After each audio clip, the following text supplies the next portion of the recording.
আসসালামু আলাইকুম। ঘরেই তৈরি করে নিলাম আজকে বার্গার। তো বার্গার তৈরি করার জন্য আমার লাগবে, আমার চিকেন দিয়ে আমি বার্গার প্যাটিটি বানিয়ে নিয়েছিলাম আমি নিজে। তবে একদিন আমি আরেকদিন অন্য একটি ভিডিওর মাধ্যমে আমি প্যাটিটা কিভাবে বানিয়েছি তা আমি দেখাবো।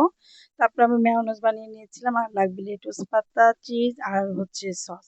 তো এবার আমি অ্যা আগে আমি যে বন্ডুটি সেটা আমি একটু কেটে নিয়ে একটু বাটার লাগিয়ে নিয়েছি। তার মধ্যে আমি এবার করা মেয়ানো ছিল সেটা আমি লাগিয়ে নিলাম। তার মধ্যে আমি টমেটো সস, টমেটো আর হচ্ছে লেটুস পাতা আর যে বার্গার প্যাটিটা বানিয়ে নিয়েছিলাম সেটিও দিয়ে দিলাম।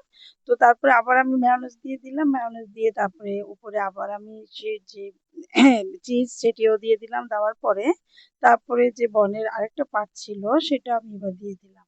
তো এরকম করে আমরা ঘরেই কিন্তু খুব সহজেই কিন্তু আমরা বার্গার বানিয়ে নিতে পারি। আর বাচ্চাদের তো অনেক পছন্দের এই খাবারটা, তাই না?